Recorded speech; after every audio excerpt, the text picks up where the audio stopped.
down and listen to records.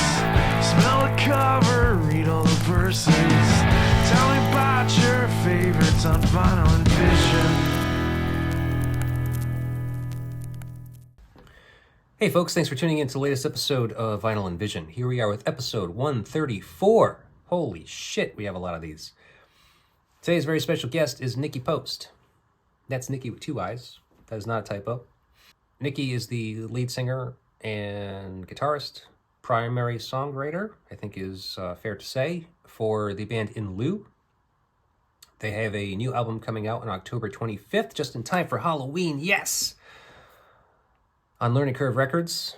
I will provide links in the show notes, of course, to the vinyl pre-sale, which is happening now, and as well as their record release party happening also in Minneapolis. I don't know the date for that exactly, but the link will be in the show notes. You can get it. You can get the info. Nikii is a wonderful person. We had a great conversation, I feel. Either I was so well prepared or the conversation was just so easy to have that it just went off without a hitch, and it's great. So this conversation has little to no edits whatsoever. Those are always the best ones, I feel. So Nikii is great. I just knew it just from listening to the new record. I was advanced a copy, and as soon as I heard the first song, the first single, Godfucker, I knew this was a very special band. They've been around for a while. They've been kind of honing. I think that they're growing and developing, which is always a cool thing to witness and to be part of as a band is kind of like, reaching out and kind of growing and, becoming what they will be known for, maybe. Who knows? It's hard to say. Music business is a strange and shitty business, just in case you didn't know. But, yeah, I was immediately compelled when I heard it. And I listened to everything else that I could get my hands on, and I listened to the whole new record, and it's a great piece. It's a really great record. It's a little short. Songs are very concise, which is fine by me. I have a very short attention span. The album of discussion tonight is obviously the Melvins Stoner Witch. Nikii is very much a huge fan of the Melvins. And I think, honestly, that if you know the Melvins and you like their music, whether it's Stoner Witch or any other albums of theirs, there's a very good possibility you will like In Lieu and their new album, Hooligan, specifically. Not to say that they are the same, but, it's inspired by, it's influenced by, and therefore there's some elements in there that are similar. That's nice when that happens. It doesn't always happen, but... yeah, it works out in this situation. So please do all those things. Find the band In Lieu. Listen for yourself. They have a new single out. Actually, it's the title track off of the album. And there's 2 music videos that they released for that are currently available. I will provide links in the show notes for those as well, because they're very cool. One is actually like a live taping in the studio, which I didn't do the research on it because it just came out, but it seems like it's the recording of the song. Even if it's not, it's definitely in the studio, and in the studio they recorded in. And it was kind of cool to witness, because like Nikii looks like completely effortless in delivering this guttural, raw, screaming song, and it's pretty wild. I like it. I like it a lot. So I hope you like it too. And hope you enjoy the show today. If you do all the things you do with the internet, is what we like to say here. Please like, share, subscribe, comment, rate, review, all of those things. If it doesn't seem like I have repeated that many times over the course of the years, I don't know why that would be. Just, but you can find us on the web. Our webpage now is psychic-static.com. It's a new website, still under development. And I think that's it for now. I actually have an announcement to make. I have a new band, and we are playing our debut show this coming weekend. Sunday, September 28th, I believe is the date. It's going to be at Myrtle in East Providence, which is a wonderful venue. It's actually an early show. It's a matinee. So I just want to let you people know, if you're in the neighborhood, if you are somewhere in the Rhode Island vicinity, or maybe even Mass, come to that. It would be great. It'd be great to see you. I'm pretty sure there's no cover. So early show for all the adults out there. Uh, it's gonna be the first show. It's a little nerve wracking. It's cool. I'm very excited about it, regardless. So we'll see what happens. Hope to see you there. And if not, we're gonna do another one very soon. I'll let you know. Just follow us on the social medias, and you'll find out when we're doing that. Thank you very much, folks. Enjoy. Hello, Nikki Post. Can you hear me now? I can. Okay, perfect. Sorry, I'm still getting used to this app. Oh, I understand. It's a learning curve. You don't use the Zoom often. No, not super often, just for I things like this. don't know. Mhm. Have you not done any other podcasts? I'm curious. I haven't searched. I haven't seen your name in a search yet. Not really. Okay. Um, yeah, kind of new to these. Couple of radio interviews, right? A little bit, yeah, just short ones. Yeah. Okay. Well, that's cool. I think I saw one. I can't remember which station it was, but you had done a performance on air. Oh yeah, for Radio K. Yeah, they had us on for our last album release. Okay. Yeah. That was cool. That was very nice. It was an opportunity for me to see you actually too, because I have not seen your band play yet. Hmm. But I like what I'm hearing so far. It's pretty good. Thank you. Thank you. Yeah, no problem.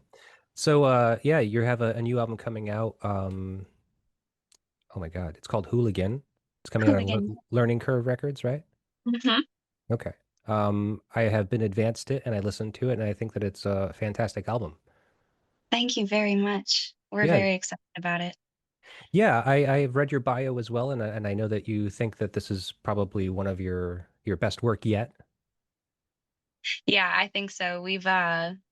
This is definitely the first record that we've sort of recorded, and we recorded it back in February, and still just enjoy listening to it and haven't been like picking it apart or anything, or even really feeling the need to kind of move on and start writing a bunch of material already. We've Oh, sure. enjoyed kind of sitting with this record. So, yeah, I'd say it's probably the one we're most proud of. Well, that's cool. I mean, that's a great feeling, and I'm happy that you have that feeling about your record, you know. We'll probably get into a little bit more of that actually as we continue. Um, well, maybe we should start like where I normally start. You know, you want to tell me a little bit about yourself, like kind of where you're born and raised? Yeah, sure. I grew up in Minnesota. So I was born in Farmington, Minnesota, about 30 minutes south of the cities. And basically, kind of once I became a teenager, I spent all of my time in the cities. And I've been living up here in Minneapolis since I was about 18. Oh, So okay. yeah, been doing the music thing since yeah, kind of straight out of high school. Yeah, okay. Well, when did you start playing? Um, My mom got me a guitar when I was probably 12 or 13, I think. And I used to just play little acoustic gigs around town at like bars and coffee shops and things like that. Sure, yeah. Um, and then also at the garage in Burnsville, which is kind of where a ton of other bands kind of had their first little projects to try and meet people. And um, yeah, I was a solo artist for quite a while, and then started picking up. I did our first record with someone I've been in Bloomington at the time that was in bands. Um, and we just did drums and guitar for our first record. And then as the years have gone on, I've just started working with different people. And now I'm kind of in a lineup where we're very solid. And I think this is the permanent lineup. Yeah, yeah. At least you hope, right? I mean, there's only so much you can do. No, I noticed that. I mean, I went back and listened to your entire catalog as well, like everything I could find. So everything that is on the streaming services. So I imagine your first album or your first recording is on there. Um, we took a lot of our stuff down off of like our earliest stuff off of like Spotify and the mainstreaming. We still have it present on like Bandcamp. Oh, okay. Just because we do have people that, you know, have literally yelled at us for taking it down. Some people are very attached. And that's totally cool. That's obviously a huge compliment to even care about the first little things that we, don't even think about having put out. Um, Yeah. But yeah, our first record I think we released and recorded in 2016, just as a two-piece with me and a drummer. Um, and then yeah, I think we sounded very different back then, and have never been super proud of that sound. I think it was always a little too gentle for me. Hmm. Not really knowing how to get into the heavier stuff. And then once we did, it was kind of just let's erase and try to start fresh. And So um, once you go really heavy, you never go back. yeah, no, not at all. Well, Once we figured out how to do it, it's just been kind of a pattern of trying to get heavier and harder every record. yeah. Okay. Well, let's talk about that a little bit because so you started playing when you were 12, 13, Yeah, right around there. and it was guitar first. Yep. So you've always played guitar I've always played guitar, for the and most always part. sang. Yes, yes. I've always done the kind of singer-songwriter position, I suppose. And then when I got into high school, there was a battle of the bands that this band was doing locally, and they wanted to do like a female vocal for it. So I was like, "Hey guys, I do that." And I they were like, "Yeah, cool, you can do it." And that band ended up needing a bassist, and they were like, "Well, if you play guitar, you can play bass." Oh So yeah.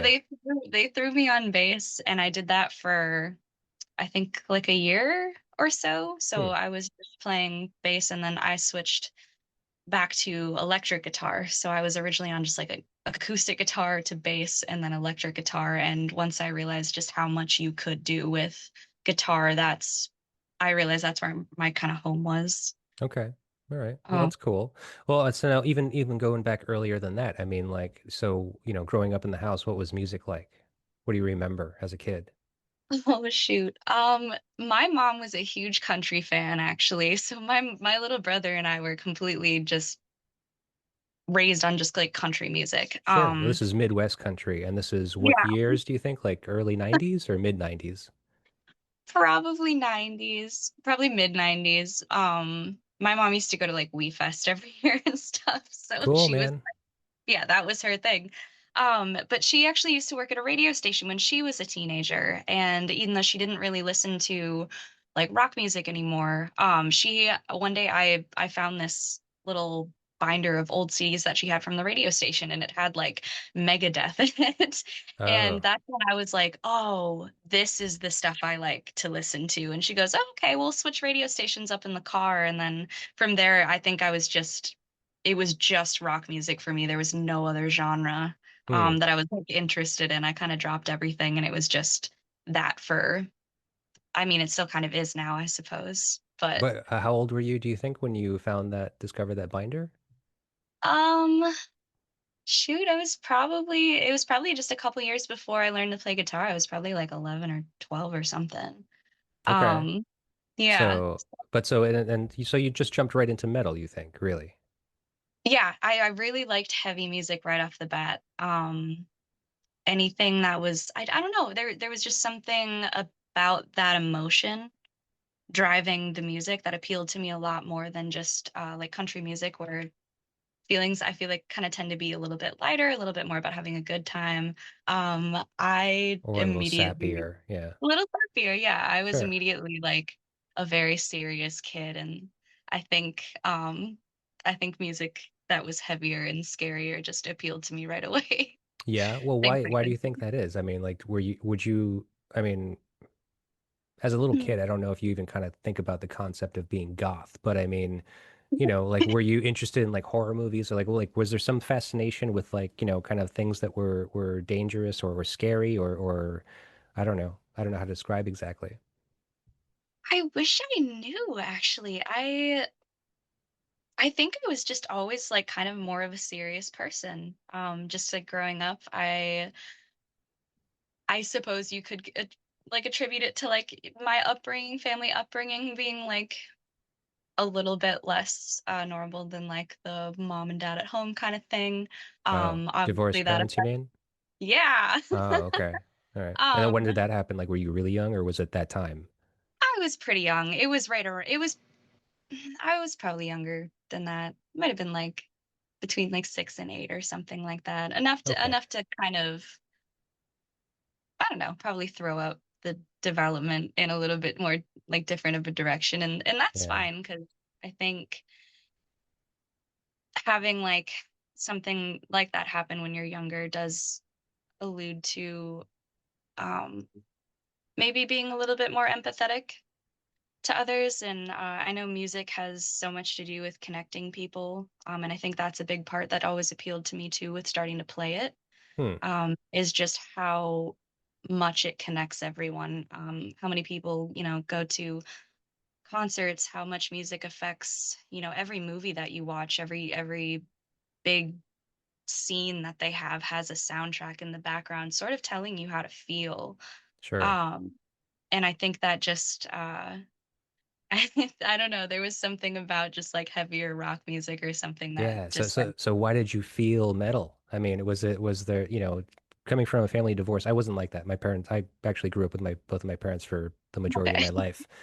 But they didn't separate till I was an adult, so that's a weirder kind of dynamic. But um so like as a kid, coming from like parents that are separating, you finding metal, I mean, a lot of exposure to country, which you obviously kind of push back against kind of instinctively, I guess. Yeah, Um, but metal, why metal? Yeah, why do you feel metal? Why did you feel metal? Was it rebellious? Did you feel like it was like a rebellion thing? I think it was sad. I think it was Yeah, just like, but not all you metal's know, sad. I not all metal is sad, no, but it was You were I sad and you wanted to be in a better mood, and metal made you feel good. no, I think I wanted to be on that same frequency. I think I Okay, wanted to be like understood. I think I wanted music that was feeling the way I did, because you feel a lot less alone when you can relate to something, to sure, anything. of course. And um I think, my family remained still into country and everything, still kind of on that league. So when I, switched over to music, that kind of music was my thing. And being kind of sort of like a little bit of a black sheep in my family, I think that really helped me just feel really connected to something. And I think Hmm, in school and stuff, I was definitely like more of an alternative kid. My friends were alternative kids. right. I don't know, we all definitely just like kind of had that sad boy energy going on, and I think that appealed to me greatly when I was Okay. writing, when I was listening. So, Yeah, okay. That makes sense. I mean, I can kind of attest to the same, really. That's why like when I first heard your music, the first thing I heard was the new single Godfucker off of the new album. And immediately kind of like intrigued by it because I thought it sounded great. I thought it sounded very powerful. Your vocals are obviously very compelling. It's just like you kind of can't avoid it if you're listening to it. Um, and then so I went back into the rest of your catalog and your BIOS and so forth. And so I understand that you have this kind of conflict with your earlier music. And, as every musician does, right? Because you don't necessarily know what you're doing. You don't necessarily know what it is to write a song or how to write a song or what you even want to say. yeah. And obviously your voice was not kind of like where it is now, but but it was also very good. I mean, like think because I come from that realm, Mhm. I think that we're probably very similar in the sense that we write songs. The first songs I wrote were sad bastard songs too, because that's just the way I felt. And, guitar is kind of the most accessible instrument for that type of stuff. And so it has a folky kind of nuance to it. But also, I do like rock music. I do like heavier music. I definitely got into noise rock. And so, I started to incorporate those elements, but I have yet to make the push that you have into this very, almost doomy, almost sludgy style of music. Hmm. So I relate to your music. I like it. I like all of it, really. Yeah. So that split, that wasn't the first one that you did? No, we actually had there was one album before that called Failing in the Right Direction, and we literally called it that because we knew it was gonna flop. Like we knew it was gonna not feel right, but it was more Right. important to make it than to Right. have it First, be perfect. Because as much as it would be nice to have your first album be incredible and have you just be like so locked in. I had no idea what I was doing. I was just, before I was playing acoustic music. So I had influences, but I had no idea how to do that. And the main like music that was being played in this scene with like among my friends and stuff was a lot, it's still rock music, but gentle. It Mm, was, kind of like the Midwest emo kind of crowd scene. And like I never felt like I was supposed to fit there, but it was I couldn't scream yet. I didn't know how to do that. I had mm. what I felt like was like a little girl voice. Like I did not feel like Sure. I could put power behind anything that I was doing yet. I feel like that And now. it's it's a weird thing to like between your body and your brain Mm. to push that, and I had no idea how to do it yet. Yeah. But yeah, that I'm glad you mentioned that because I actually did want to talk about that a little bit. I mean, like, like I was saying a little while ago, your voice is powerful. I mean, it's definitely clear and present on your new record. And I feel like it's a little different for coming from a woman, and I mean, I don't know what you think about this, but I mean, like, it definitely brought immediate kind of like comparisons in my mind to like L7 or Babes in Toyland or something like that. I mean, um, I don't know if that's like maybe a narrow view of mine, but I mean, I think that those are kind of the most closely related type of bands to you.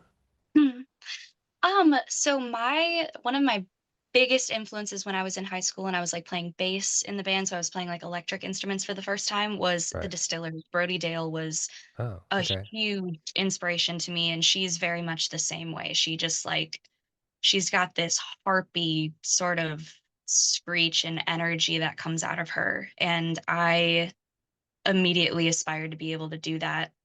Hmm. It took a long time, but yeah, bands like that, absolutely. I've never loved putting myself in the position of like the female front woman because I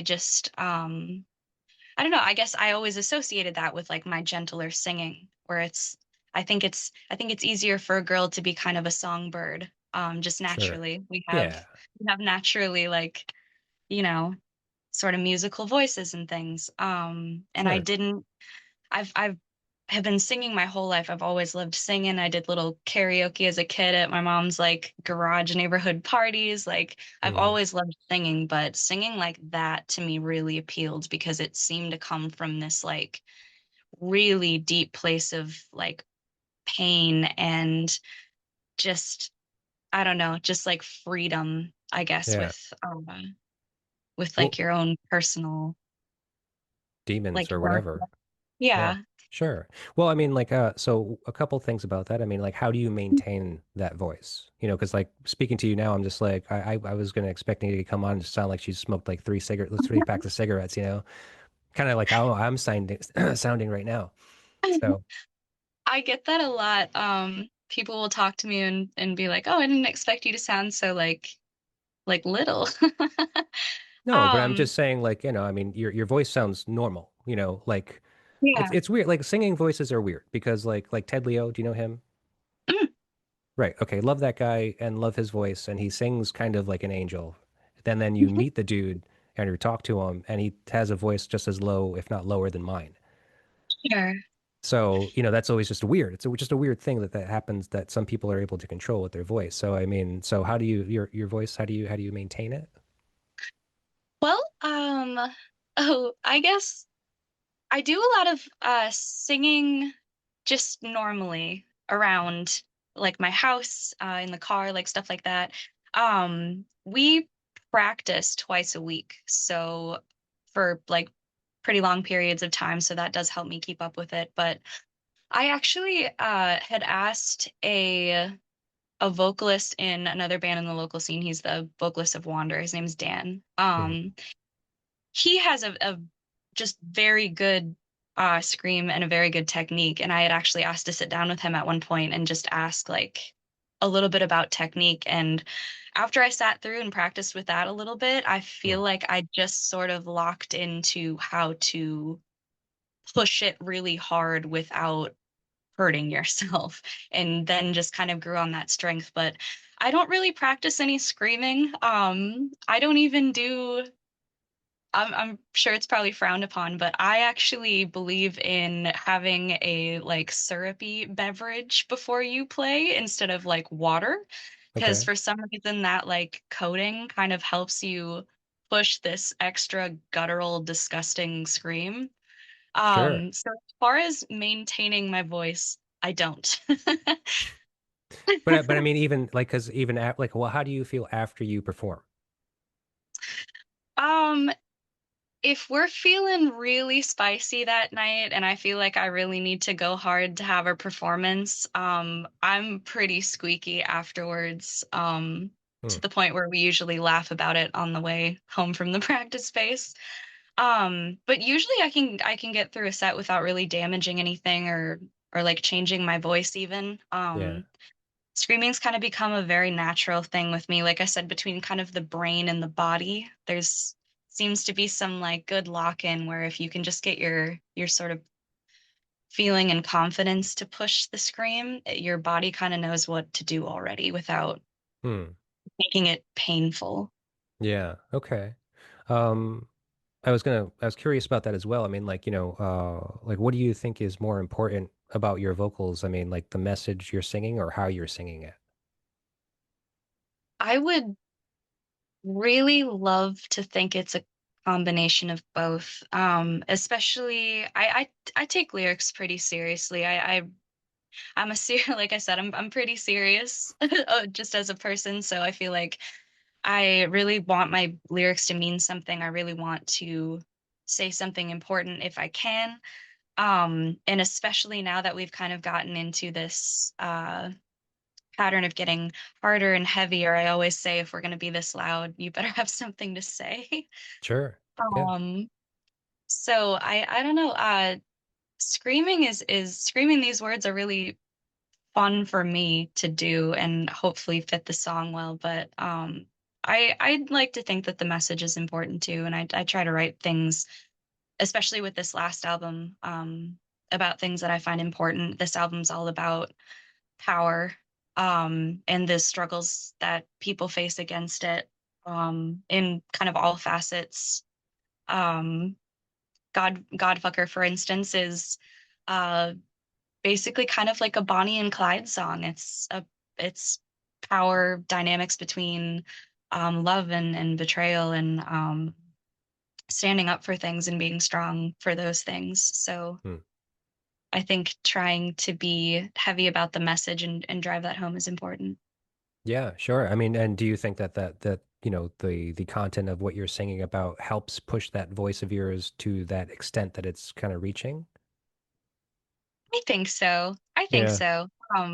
Some of our music can be rather snarky, and I think that's become really fun for me too, to be able to kind of get a little sassier, a little snottier with it, and make snappy little faces while we're performing and things, and then get Kyle, our other vocalist, to Hmm. do more background vocals back and forth too, to have this sort of sassy conversation. Hmm. Okay. Um, yeah, kind of spreading that out a bit.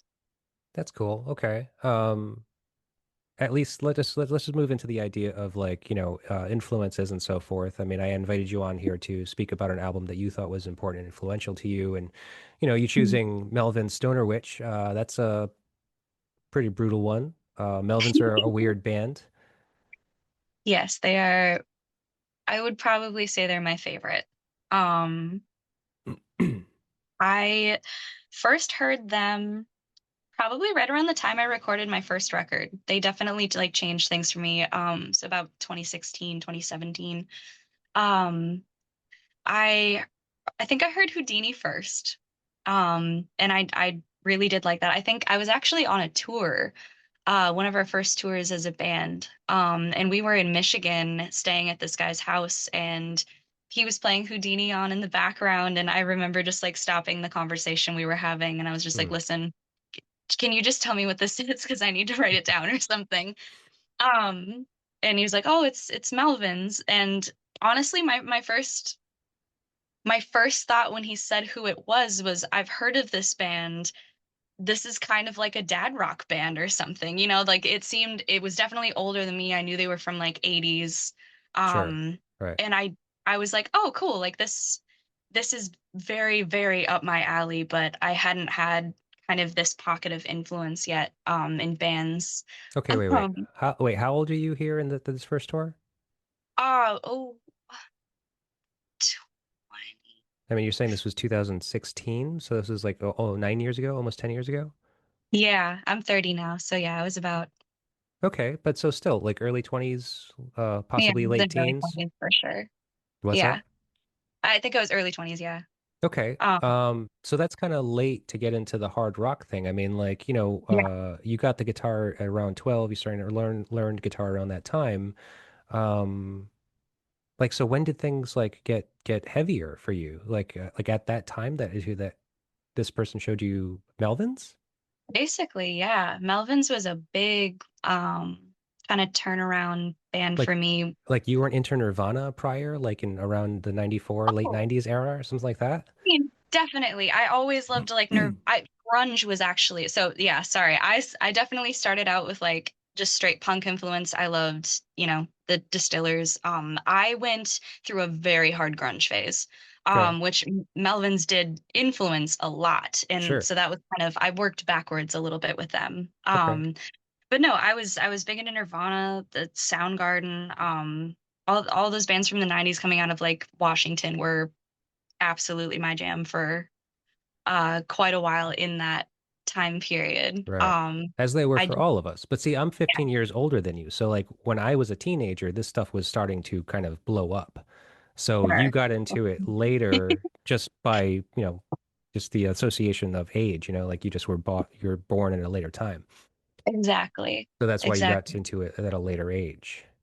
Yep. I Okay. definitely got into the cool stuff late. I did not have like, I don't know, uh friend groups or dads or uncles or anything that like already listened to that music that Right. could show me. So I feel like I got into it through um more just my musical peers that were around like the local scene. When I actually started playing music is when I got Right.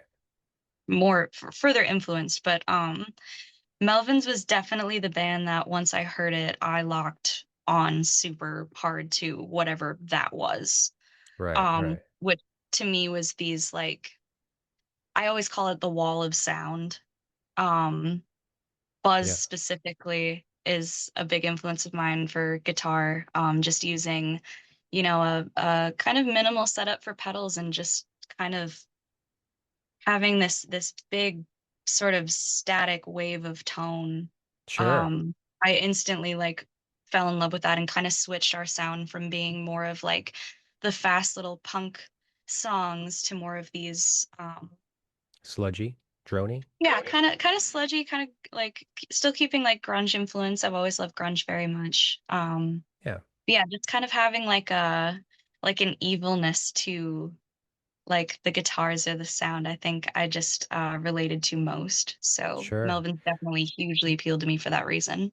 Okay. Yeah, I mean, I can hear that. I can see it, for sure. I actually doing a lot of research about Melvins, to prepare to speak with you tonight. I did watch that YouTube video of Buzz Osborne's the Riff Lords The riff lord. for Gibson guitars. Okay. Have you seen it? I think I have actually, yeah. Oh, okay. Yeah, I sent it to the guitarist I'm working with now. I was just like, dude, you got to see what this guy does because it's like we're trying to tell him to like you got to minimize your pedal board. You got to minimize like the confusion and the chaos. So like sometimes just going straight in is all you need if you just have a good amp and just turn it up Exactly. just the right way. Exactly. All right. Doing that much with like just a very minimal thing has always appealed to me too. Yeah, he Um, just relies on his tone switch to for his pickups to switch yeah, from his pickups. yeah, he fascinates me. He's one hell of a performer. Yeah. Okay. Um, I've never been a huge Melvins fan, though they somehow were my first show, and I've mentioned this before. Really? Yeah. Yeah. A friend of mine was a big fan, and he asked me if I would like to go when I was a teenager, and I had never been to a real show. I'd been to local shows, Hmm. but I'd never been to anything. like that was seemed like bigger than the locals, you know? Hmm. So it was Melvins with L7 opening and then Wool. Do you know Wool? No. Yeah, this is weird. This was 96, I think. So I think it was actually this era. I think it was actually around the time because I think it was Mark Dutrom that was playing bass because he was wearing the fucking cowboy hat when I saw these guys play in Providence, but I had no idea. I had no idea who they were. I mean, I knew who they were because like I knew the name and I knew the Yeah. association to grunge, but I didn't listen to any of their music at the time. I didn't know anything they were playing. I was just like, whoa, these guys are fucking intense. But Yes. yeah, so Exactly. so what was your first experience with Melvins as far as seeing them? Like, because you know, you listen to Houdini, you fall in love. Like, Yeah. So perfect timing. I fall in love head over heels. And mm, then like a year later in July, I recorded my first record in July of 2016. And then in July of 2017, so literally a year later, they played with Mudhoney mm, for an amphetamine reptile show at Grumpy's. So this okay, small bar. They played out back. It was 1,000 degrees outside. And of course they're in like their long like costumes at this point. And yeah, I was just so taken aback. They were so perfect. And it was in like, there just wasn't that many people there because there couldn't be. It was a small setting. So I mm, saw them in this very just, I don't know, felt like a very personal setting. And then I've seen them every single time they've come back since. I have not missed them once. cool. That's great. Yeah, I haven't seen them since actually, but I will at some point. Because now that I've been listening to it more, I mean, like, so I talked to Blake Bickle. He's from Milwaukee as well, isn't he? I Or he's think so. somewhere close by. Yes. I Oh forget. yeah, yeah. He's from Milwaukee. Yeah. So we talked about Houdini. So Oh, yeah, did you? Oh, he cool. beat you to it. It's not a big deal. Dang. Yeah. No. But I had no idea what to talk about for that album either, because I mean, you know, the Melvins are a difficult band. I mean, so Buzz is the leader. I mean, he's the Yeah. songwriter. Uh, he- he's kind of difficult. It seems like, you know, depending on what interview you see of his or read of his, you're less like he sounds like he's like being an asshole, but he's like being genuine, like he's telling the truth, but he's kind of like it's a little snide. You know, there's this Yeah. kind of this weird relationship you have to have with him if you listen to the band. Seems like it. Could be. You I've don't think, well, what do you think?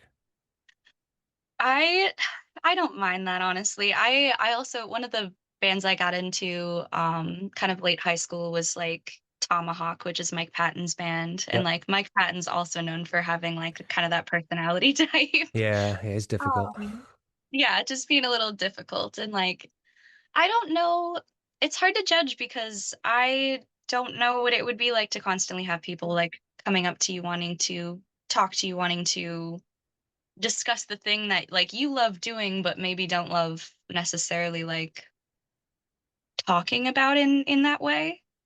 Right. So I Especially when you think talk about it so often. If it's but it's the same thing. I exactly, mean, that dude gets requests to do interviews and so forth like all the time.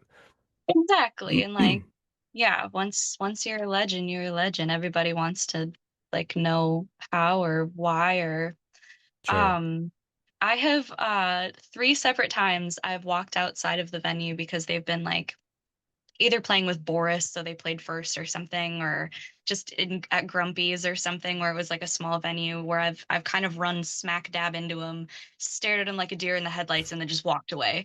So I've been Okay. like scared to meet him personally. So you've never spoken to Someday. him. No, someday I would love to. I last time I saw them, or one of the last times I saw them, they played here at Varsity Theater with Boris off of that album actually, I think.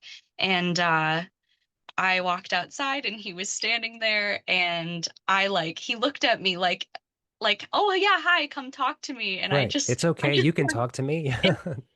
and I gave him this doofy little like half bow and just took off the other way down the street. I was super embarrassed. Oh, okay. Well, I'm I glad you're sharing think that with everybody. yeah, I know. Um, yeah, no, maybe someday I'll work up the courage, but he is definitely like my biggest guitar inspiration. So Hmm. I don't even know what I would say to him if I had the opportunity. Sure. Um, but yeah, Right. I don't think it puts me off when musicians are difficult per se because they're people too, and you don't really Yeah. they don't owe you. No, I just curious if it's like a persona, like, because you have the thing where you're doing this interview, so it's not like you have the, especially when it's like so often, you have the ability to kind of take on whatever persona you want if you really want to. So I feel like, it could have been one of those things where like from the very beginning of his band, and being and doing these things and kind of having these outlets to speak his mind, like it's so like it could have been as easy as like what can I get away with? Yeah. Because he seems like a little bit of a troublemaker. I mean, he's definitely mentioned how, like, as a teen, like prior to music, like, he would do some, petty theft stuff. He's just like, he has much of an opposition towards authority. I suppose as a musician, you have to have a little bit of a healthy dose of that when everybody's like, I don't know, when you're trying to become like, or just I guess pursuing music, a lot of people turn their nose up or think it's sort of a silly thing to spend all of your time and money doing. And then you get to a point where other people are telling you that you're great or good or whatever, and you're seeing success, and then they completely switch gears, and all of a sudden it's so cool and they want to be around. And Right. I'm sure that's just, I think you kind of maybe develop a nose for bullshit at some point, and that's why maybe you get a little difficult. Sure. Yeah. No, I mean that could be true. Um, so considering we're at this point and kind of talking about this talking about Buzz specifically and kind of like his weird like I guess I'll say attitude, but I mean I don't mean that in any kind of negative way. Um, I was partaking in an interview that he was doing with We Rec Records Mhm. through New Noise magazine, I believe. Um, so when he was approached with a question about his song At the Stake, which is on this album, Yes. um, he was asked what's something someone wouldn't know about its conception, about that song. And so Buzz responds that he thinks that At the Stake is more of his feeling like his own ideas are getting burned at the stake. So, Interesting. yeah, I mean, like being a songwriter yourself, and if you wanted to put yourself in his shoes to per se, the song. I mean, if you can imagine it if you want. Yeah. Um, but I mean, like, what do you think he could mean by that? Burning at the stake. Well, Like in his ideas. I mean, like, I guess he's talking about the song. He's being asked about the song. So, I mean, like, your ideas. I mean, is it the writing or is it like what do you think? hmm, that's a rough one. My brain immediately went to a song off one of our older albums that we wrote called How Much. And the song is literally just about um how much of yourself you need to give away to be able to write music, to be able to self-reflect, to be able to put yourself out there and be like have people be disappointed. Think that you write something that you're really proud of or that you think might connect people and have it, be the song maybe that does worst on the record or something, it just gets buried or Right. people are like, you're trying to connect and relate and not everybody sees it that way or not everybody gets all the way through that part in the album. And that's kind of, I guess, how I might take that is um, how much of yourself do you have to burn to Mm. get certain feelings or ideas connected or across. Right. Or I don't know, like in that interview, he doesn't specifically say like who is burning these ideas of his, it's like Mhm. who is the contrarian here? Who's making this awkward moment, right? Like who's Sure. asking or who's questioning your motives as a writer or what you're saying or whatever it is. So I assumed he was probably referring to like critics or fans. It could be either or it could be both for all I know. I He gives me the impression that he doesn't give a crap about that or critics or fans. I think I could see him talking about himself because Hmm.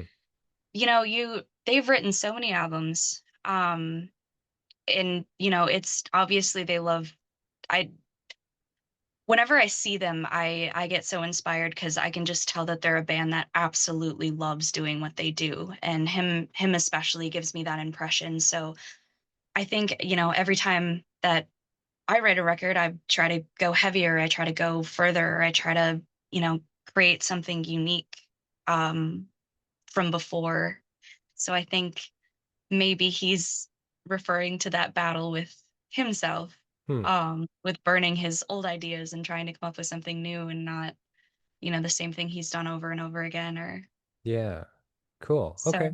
That's a pretty interesting take, and I can probably see it considering, what I've heard of him and, his opinions on how he feels about people in general. He seems to be Mhm. like a no nonsense kind of like no bullshit guy. It's just like if you don't like he's openly said it's like if you don't like our music, it's not for everyone. Like we don't care.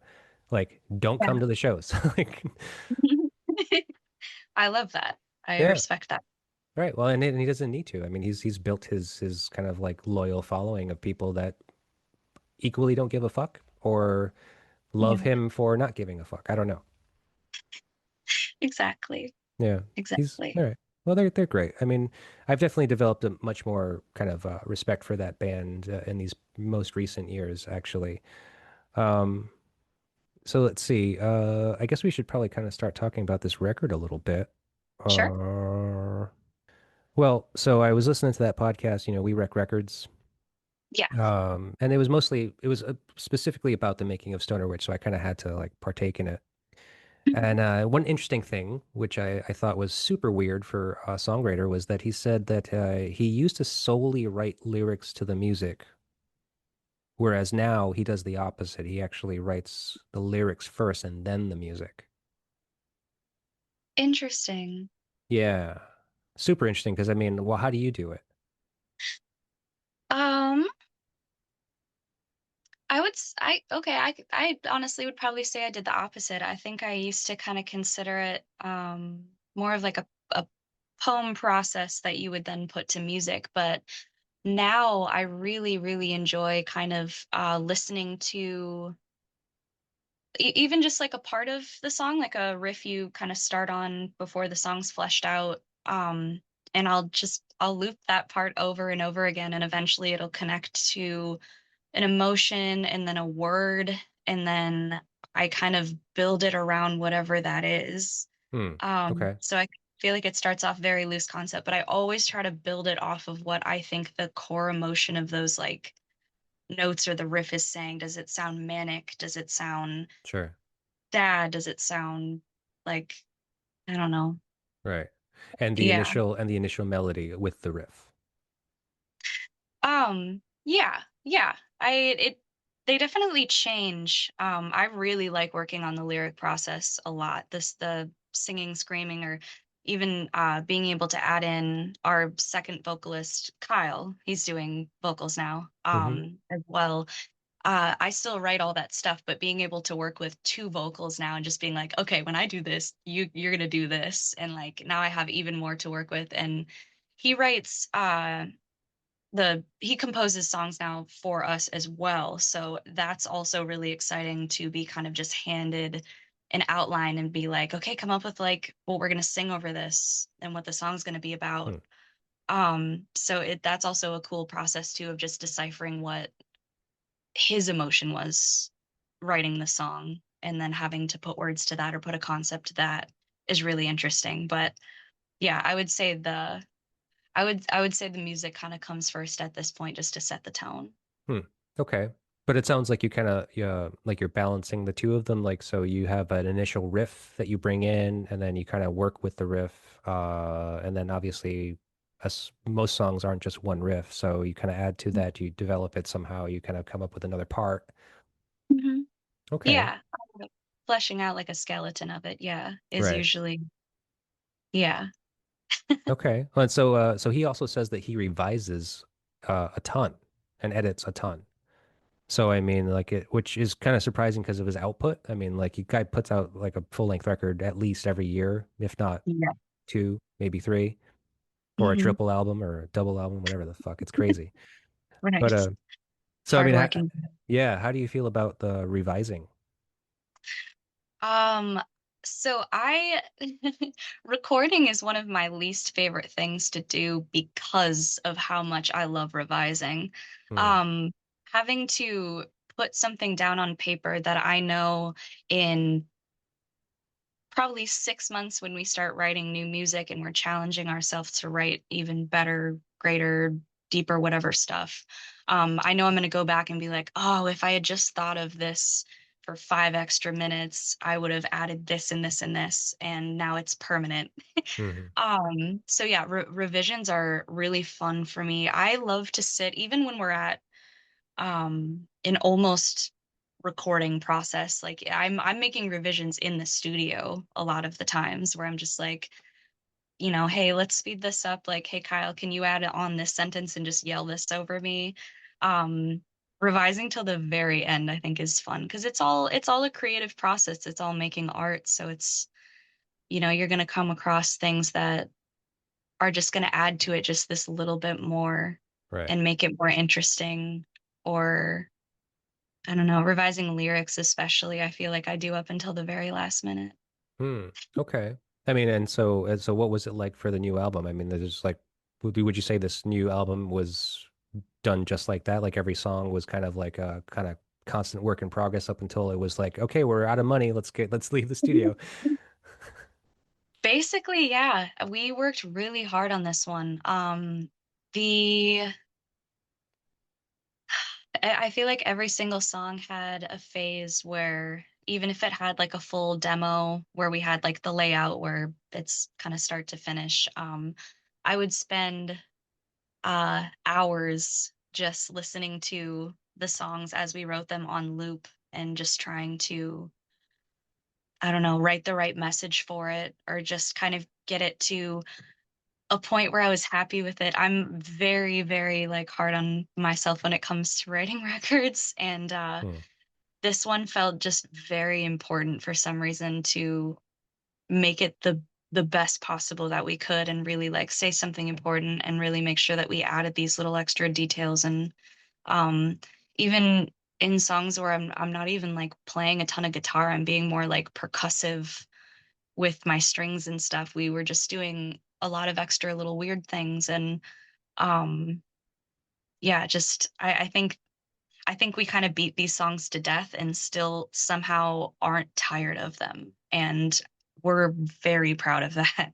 Yeah. Um, Well, I guess it's kind of like the freshness of it because if you're working on something up until like the day that you're in the studio and you're like, okay, we have to call it quits for whatever reason, like we're done, like this is done. Like we have to yeah, commit this because I mean, you're going to put the record out. It has to be done. Like you can't just keep on working on a record forever. right. Um, so maybe it's that freshness that because it's not that old. Yeah, it's not hasn't been that long since you finished recording this, right? No, not at all. Yeah. Um, yeah, I think we were in there in February. It's Okay. been it's been a little bit. Sure, but not that long, really, especially considering like vinyl turnaround. Exactly, exactly. And this is our first time working with like kind of a real label that is has been like helping us and helping us pace through when to put like singles out and videos and helping us and supporting us and yeah, I think most of the time we're very DIY normally. We've been that way the whole time. We love to have our hands on things and be very careful with like what we're putting out so that we're happy with it and yeah, so I think that kind of slowed us down and like made us think about it. And when we were recording, especially in studio, we were, I think, constantly doing that too, where we were just like, hey, this is like bigger stakes. We want this to be something we're proud of. We don't want to. Adam Tucker from Signature Tone Recording is who we did this with, and he is Mhm. so good at just kind of giving us the space to do that. Right. And like he even added on like some little like percussive stuff to our intro song himself. So he even got in on it, which is amazing. But yeah, no, just being kind of open-minded and making it an art process in the studio too is that helps keep it more fun than anything. Sure. Yeah. It's been a long time for me. I don't really remember that. But I can imagine it can be a little stressful. But so if you, yeah, anything that make it fun, and if you have that ability to kind of just like keep on working on things and revising, I'm not very big on revising. I feel like finish it and then bring it in and then put it down the way it was, you know? Um, Mm. but that's just me. And I have no music career, so it doesn't really, matter. I mean, Uh, it's probably a smart thing to be prepared, right? I mean, everyone does things differently, you know? I mean, I think it's interesting because it's like I don't work that way. So it sounds weird to me, but I mean, obviously it works. I mean, you did make a very good record, so Yeah. whatever you're doing it right. Oh. So, I mean, moving on, like we're just gonna jump around on some of these songs. I don't really have like every song, like I don't have something for all of these songs necessarily. Sure. But but this album specifically, actually, when did you discover this album and why choose this one aside from Houdini was already taken? Well, and actually, I would have chosen this over Houdini in the first place because this record did like I loved it more. Okay. Houdini is a fantastic record. Everybody knows Houdini. If you know Melvins, that's like the record you're gonna know. Hmm. Um, but this record specifically, just it's so like for instance, I mean, it starts out with Squeedus, which has like just I don't know the best drum intro. I just love it. Like it just I love how it's recorded. It kind of sounds I feel like it almost kind of changes throughout the record, but it has kind of like a more natural sound. I don't think it sounds super pristine. It doesn't sound Hmm. um Okay. super like overly processed to me. To me it sounds like it was allowed to just kind of be. Yeah. Um and I also really love how sort of just weird and industrial and evil it kind of is. Sure. I I probably started listening to this record right around the same time that I saw them. Because I definitely started out with Houdini. I jumped around a lot in their records, where I Sure. wasn't really listening to probably like full records. But I was living with the drummer that I first recorded our first album with, and he was a big he had all of the like Melvin's records on vinyl, and we would put on Stoner Witch all the time in Hmm. the house. Okay. So that one was not only just a record I came to deeply love, but it was just such a nostalgia for that summer where I really started playing music, Oh, okay. where I really started the band, where I really was like, oh, I want to pursue music. This is what I want to do. So that record was kind of the theme of that for me. Hmm. Um, Okay. Yeah. Well, that I mean that makes sense.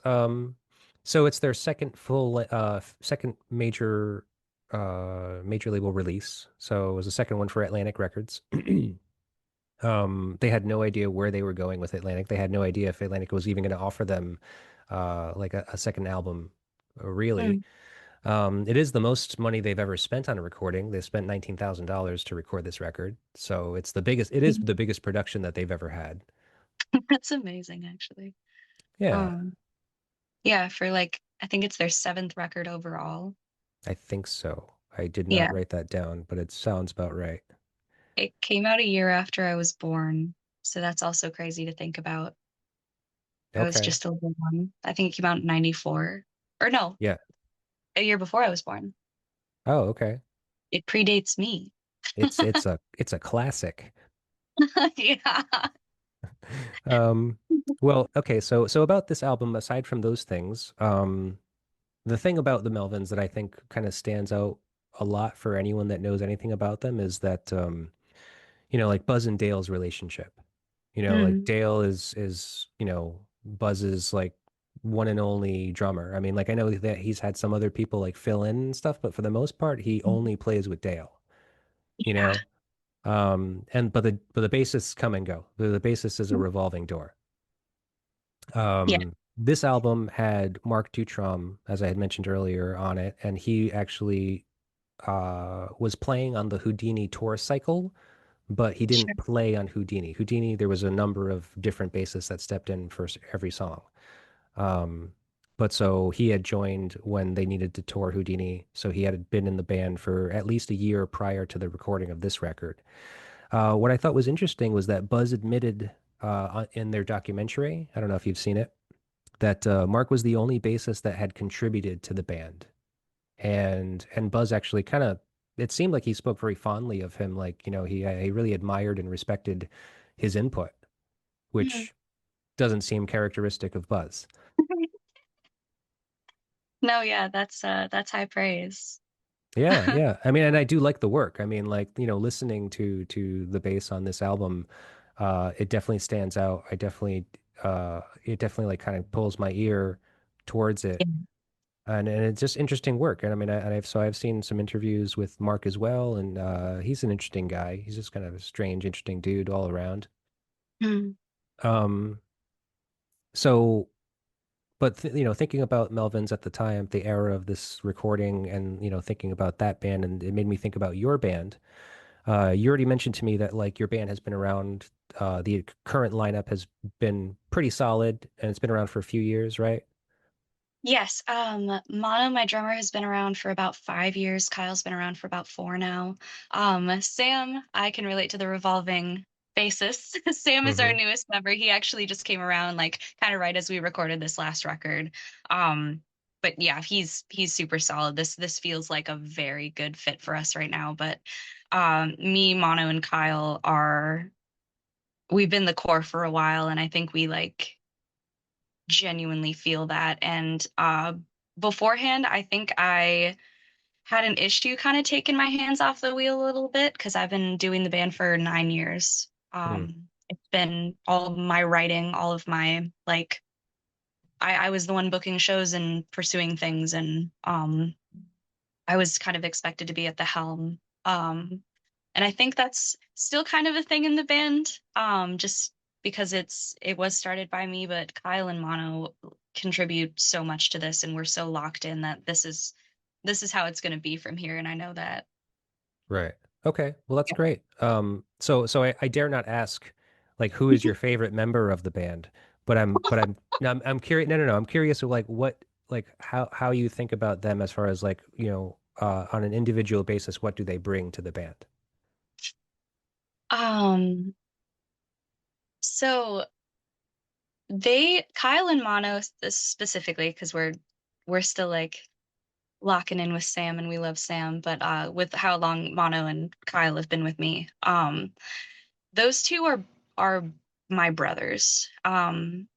They're just like having two big brothers. They are so enthusiastic about doing this, and I know they've both voiced like, we're in it as long as you're in it, which Hmm. is really special to me because I've gone through a lot of different like lineups and not sure, I kind of felt like I was doing something wrong with people just being busy. I was like, am I just like not writing good enough, or this music just isn't good enough to keep people around? And that's not the case. People get busy. I've had band members for a long time that are in multiple projects and like are Sure. happy to kind of sub in and be there for a while but can't stay. And I just, having to restart every couple of years or every years for the first, many years of the band was very difficult. I wasn't sure if I was going to be able to like keep it. So Hmm. um I know when I first kind of like turned over my one of my first lineups, Mono was the first person that I thought of. He shared a practice space with me. I was so stoked when he said yes. I wanted like kind of a hardcore drummer because I knew I wanted to write punk music. I wanted a drummer that was like, had some kind of stamina to keep up. And I love Mono's drumming. Mono's also he's our moral support a lot of the time. Kyle and I are extremely similar people when it comes to writing music and when it comes to just what music means, and what being in a band means. So a lot of the time, I feel like we're very hard on ourselves, and Hmm. Mono tends to keep us kind of light and reminds us that this is fun and what we love doing. So he's very important. And then Kyle came around. He moved here from Alabama, actually. So he's not even from here. Hmm.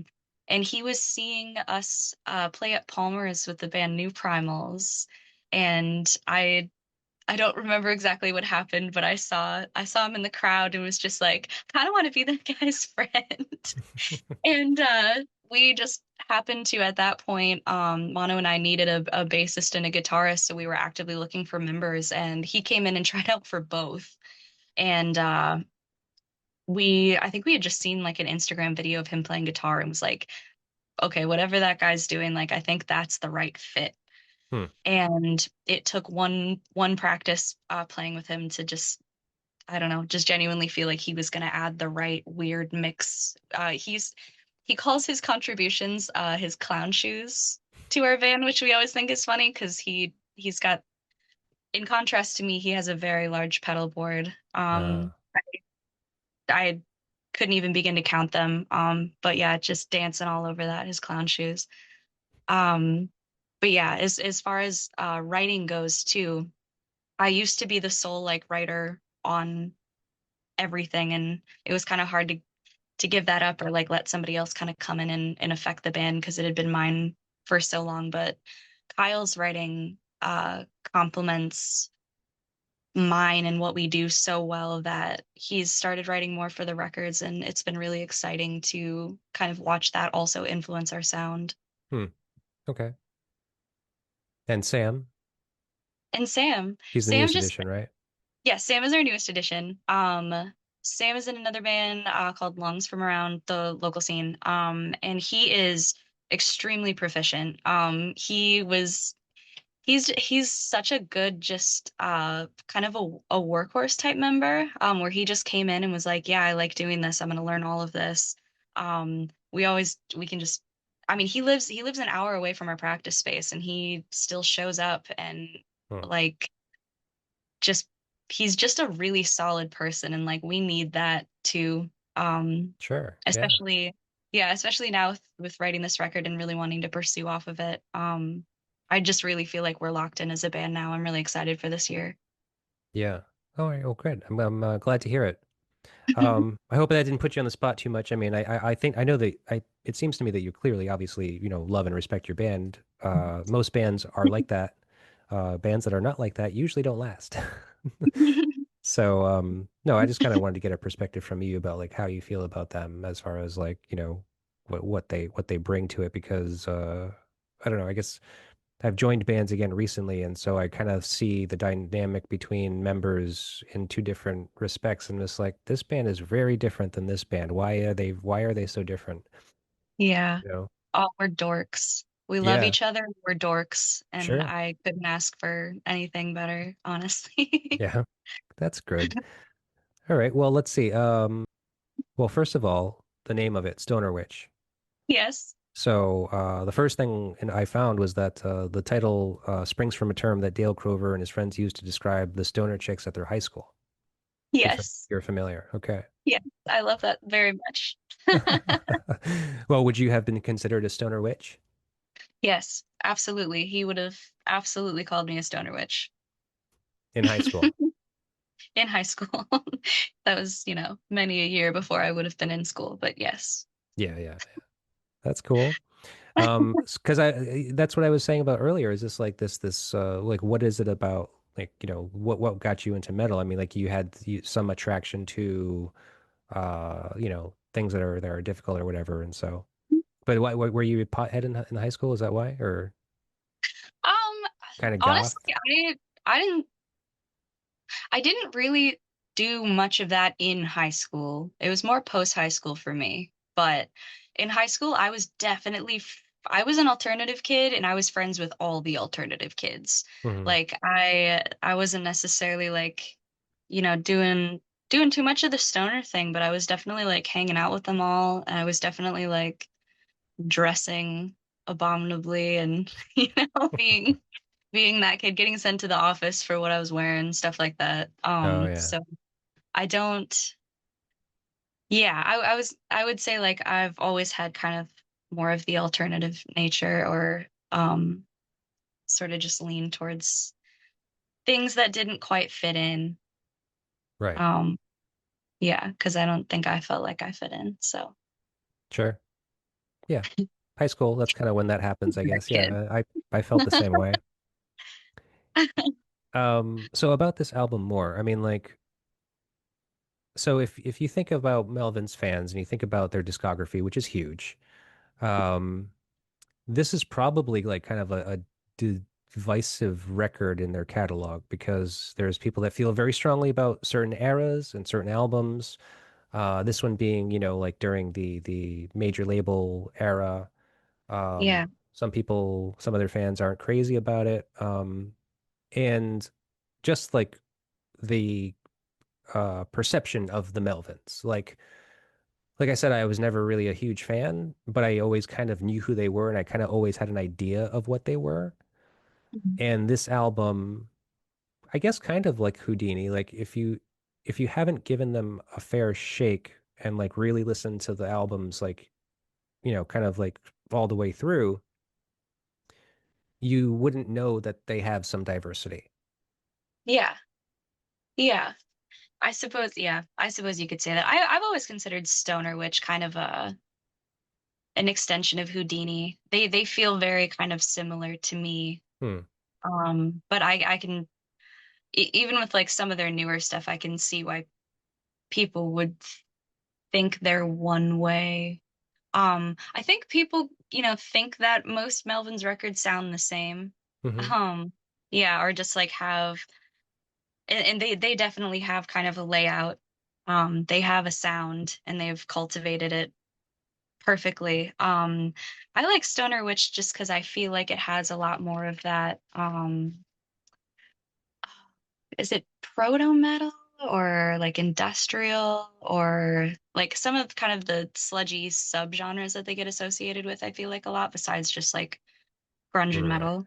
Yeah. Um, like especially with songs like I don't know, like Road Bull or um Goose Freight Train, I feel like they just have I don't know, they have like an extra evil energy to them that I like a little bit more. And I think he does a really good job too in that record of he's got kind of his like strong voice and his sweet voice. And I Hmm. really like how he uses it on Stoner Witch. Yeah. Okay. I can see that. Um, so speaking about some of these songs, I mean, like Sweet Willie Roll Bar, I really like that one. Yes. That's definitely like a super heavy and fast and driving song. It kind of Yeah. it kind of evokes the idea of like, driving really fast in a car, Yeah, like driving big some like time. dragster or some shit. Yeah, they definitely have kind of that like I don't know, badass action movie theme song kind of thing going through a lot of this record, I feel like Hmm. uh Queen, I feel like is really catchy and is kind of their like hit off of the record. And I do Okay. love that song to death, but I feel like as the record goes down, it does get into that kind of like just darker it kind of just it gives me kind of like warehouse sort of imagery like Hmm. just like weird things going around in a warehouse or like an industrial sort of city or um yeah I don't know Goose Freight Train and like At the Stake are definitely two of my favorites off that record for that reason. Hmm. Okay. Well, Sweet Willie Roll Bar, I mean, it's a great song. Uh, Buzz has admitted that he took the name from a 60s cartoon, Tom Slick. Oh really? Yeah. I have no idea. Yeah, that was the name of a race car driver in the cartoon, I guess. Oh, there you go, there's the drive in the car fest. Well, yeah, I mean, the that feeling, like you were saying about how like when you write music, it's like you kind of try to find what the feeling of the song is, and I guess that's kind of maybe where he came up with this idea, or got the inspiration for it. But I mean, he's also silly. Like that's the thing that I've been noticing about Melvins as well is that they're not a band to be taken seriously ever, No, they have snarkiness to them, and that's another thing I love too, kind of that like but they have evil humor as well. sneering. Yeah, Yeah, yeah, right. big time. Yeah. Can't be too serious. I mean, I know I've like described myself as serious, but I mean, we're like a lot of our songs off this new record, for instance, like Godfucker or Mm. Christian Singles or things like we. we've tried to kind of adopt that as well and have a little bit of that like take yourself less seriously so you can kind of take in the message. Sure. I feel like Okay. it kind of helps. Okay.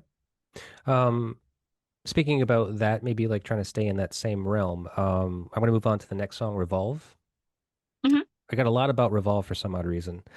So, speaking with ABC Audio, Osborne shares how he came up with the sludge metal classic Revolve while in San Francisco in a hotel out by the beach by the zoo. He says, quote, I remember sitting on the edge of the bed and coming up with that opening riff and just realizing, oh, this is cool. So how do you feel about, like, how do you feel the writing process went with this new record for you? Hmm. I think we sort of went with an atmosphere of like a creature. Um, we had written a song on the last record called Softy, and people kept calling it our Melvin song, which was so nice for me. I think it's actually like our most popular song on Spotify or something right now. People really liked that one. Okay. And that one, I actually wrote about my mom. But it's literally about like a creature. It's supposed to have this sort of like stalking sort of feeling to it, where like a monster, like a creature. But it's your And I mom. think but it's my mom. I mean it's probably like, you know, the same dumb teenage feelings of like, I hate my mom, Hmm. coming Okay. through there, but it's that sort of writing from like a beast perspective always really appealed to me, and Melvin's definitely feels that way to me. So I think this record especially, that was kind of the energy that we were keeping with you know, snarkiness, with kind of a beast in the woods, or like, you know, something in the dark, or so we really kept up sort of a feral energy for this record as much as humanly possible through um not only just the lyrics kind of being anti-power or you know, that fit it's kind of our dog backed into a corner kind of record. Hmm. Right. So the I'm about to bite kind of thing. Yeah. Yeah. No, I hear that for sure. It's so more about Revolve. Let's see. So I really like that song. I think it's a great one. Obviously one of their heavier ones, kind of like very, just kind of great heavy rock. Um, Thinking about what I was saying earlier about how like I've realized that the band has more dynamics than what they're associated with. Like, most people consider Melvins to just be like a doom band and a sludgy, slow band, which I guess I kind of always had that in my head too. And because they do that for sure, and they're great at it. But like Revolve is kind of like this like cock swaggering good time, like almost kind of like Good Willie Roll Bar, like I mean, a Sweet Willie Roll Bar. It's kind of the same kind of heavy, fast. Um, it's kind of contrary to the idea of like doom sludge music.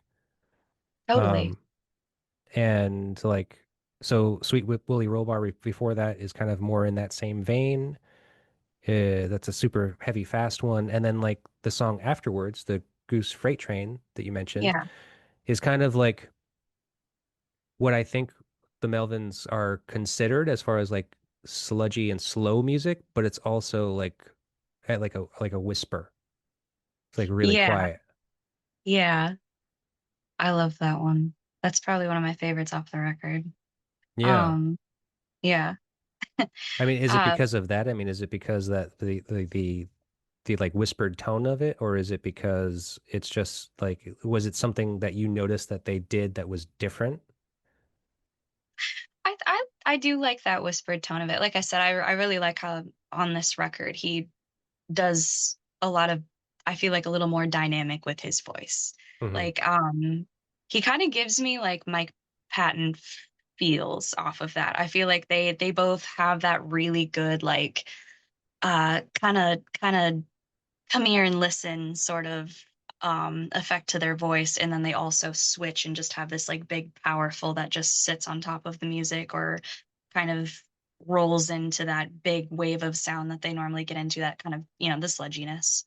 Hmm. um but yeah, no, I do love how several times towards the end of that record around that area, he is definitely using more of that like evil little come here and see kind of thing.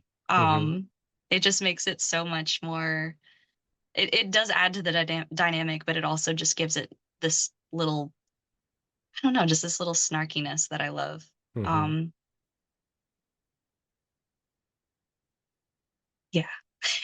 Okay. Um, so with that being said, like just talking about the album in a general perspective of kind of like, being being dynamic, being, having its different moods and so forth. I'm just gonna skip down to like a couple of the last songs. Um, one that kind of caught my attention was Junebug. Junebug. Not only a good song, but interesting to know about it is that Buzz plays the bass on this one, while Mark Dutrom played the guitar. Really? Hmm. Oh, I had no idea. That is really cool. Yeah, yeah. It's and that's like another weird thing that kind of like something I don't know if that happened in the past. I mean, obviously Buzz is, the songwriter for the Melvins. He writes everything and he's very kind of open about that. Mhm. And like I said before, Mark Dutrom contributed a lot to this record, but in this case, he contributed on the guitar, which is kind of weird. I don't know if they've ever done that before. I don't really know too much about their history. Mm-mm. You don't know Not either. that I know of. Yeah. I know.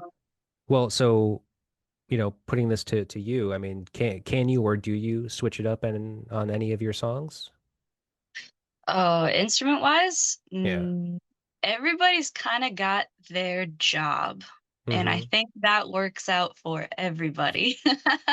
Um, but we're really, really big in the writing process on being like, hey, can we try this? Or hey, can you play this? Or like I'll tell like, mono on drums even like, hey, can you add a fill here that's, it's impossible to speak drummer, but Right. Yeah, it is.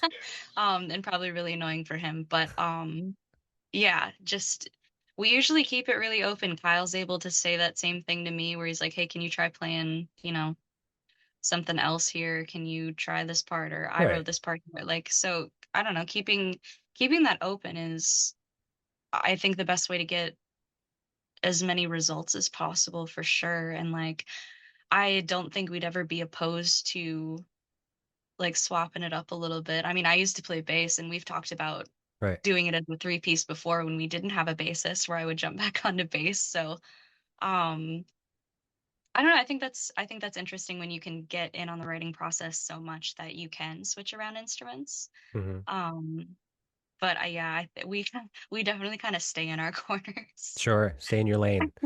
Yeah, stay in Um, your lane. it is good to push though. I mean, and like, I've been noticing that recently too with like the bands that I'm participating in, is this the sometimes ever so gentle nudge, or sometimes even like the very blatant like you got to try this, like you have to figure this out. Mm. But being pushed, I mean, I think that that's actually pretty nice. I have a Yeah. very fond memory of a previous band member who, I mean, I'm playing with him now, but I used to play with them a long time ago, and he used to push me a lot. I mean, he used to even make me buy instruments. He's very persuasive, this guy. Yeah, I guess so. Yeah, just being in Guitar Center, I was just like playing around on this like organ. I don't know how to play keys. He was just like, "You should get that." I'm like, "That's $1,400." He's like, "But you can do something with it." I was just like, "I don't know how to play it." He's like, "You'll learn." I swear to God, those are the words he said to me in those tones. And I bought it and I ended up using it.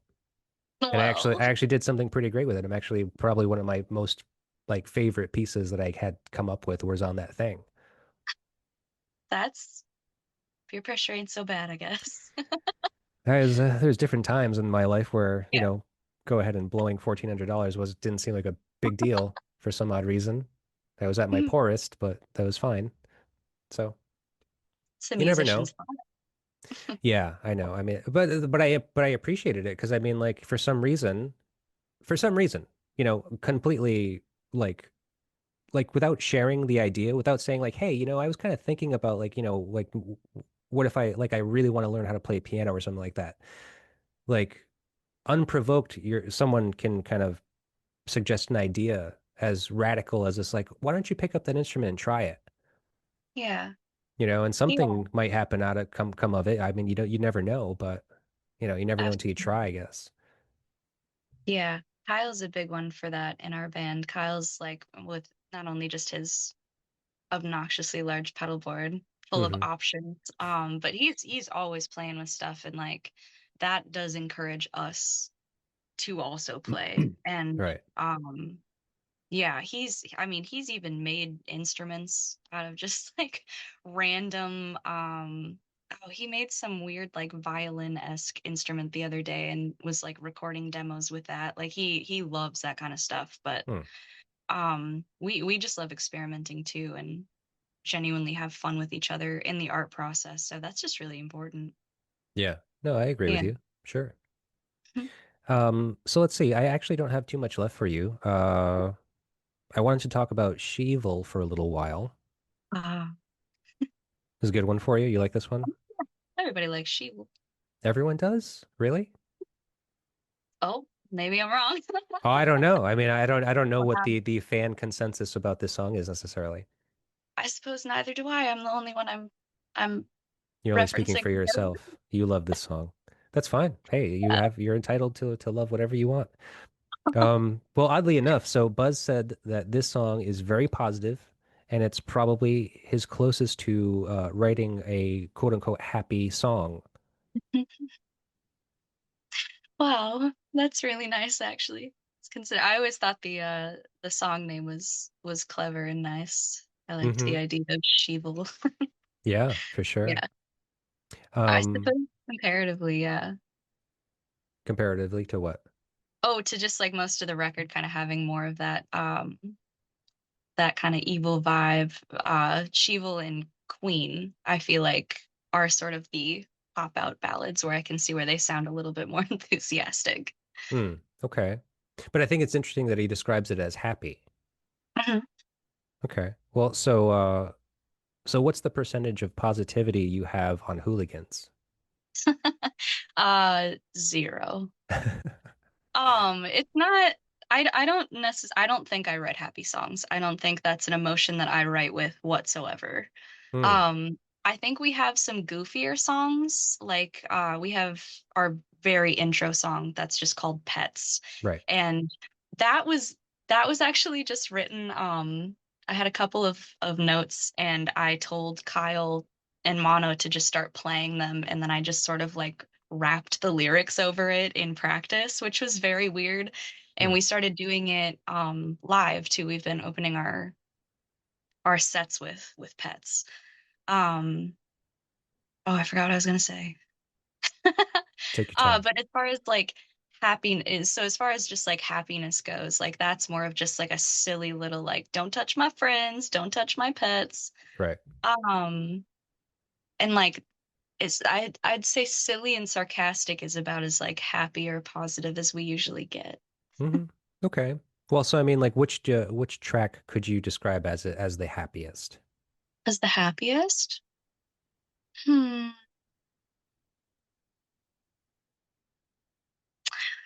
I could maybe either say, I mean, Godfucker technically isn't a negative song. It's just about backing up and not turning in your person. Like I'll be with you. I've got your back.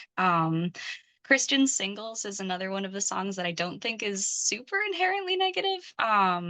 It's kind of more of just a throw your hands up in the air. It even kind of sounds happier, but it's kind of more Hmm. of just a throw your hands up in the air and just be like, well, I don't have the answers. You don't have the answers. Sure. Wouldn't it be great if we did? Kind of a vibe, but the rest of the album is because it's so against power and abuses of power, it's a pretty hard negative album. Okay. All right. It doesn't sound terribly negative though. Oh, Not well, not that's saying it good. sounds happy. Not saying it sounds happy at all, but not total downer. Well, that's good. Yeah. They'll get Well, through it then. you got the energy behind it to propel you through the sadness, you know. So Sure. you're too busy banging your head to worry about being sad or think about it. That's what we hope. We're just trying to get people through it. Sure. Yeah. So well, I think that we kind of like covered most of the bases. I mean, like, you know, the Melvins is a hard band to talk about just because I don't know what to believe with that guy. Because I mean, I like him, I respect him. I just don't know, like, I don't trust him as far like any farther than I could throw him. It's just because, like, you know, he's got that bullshit, like, no, that old bullshit attitude. It's just like it's hard to like to take what he says seriously about Yeah, most things. You know, I don't know. I One day. suppose. One day maybe Yeah. we'll get to talk to him and you know, we'll have a Mm, completely different perspective. I just take him at face value as the crazy wizard man that's got the fan blowing his hair up while he's playing and he's Hmm. just doing his thing. And that's all he needs to be. Isn't it so intimidating though? It's awesome. Some people are like just like you just see them and you just like just cower. Just like, oh my God, don't look at me. I've done it multiple times. Right, I know. It's just so, and it's weird because like you're not that person, right? Like you're a like a powerful like, you know, I don't know the exact word to describe it.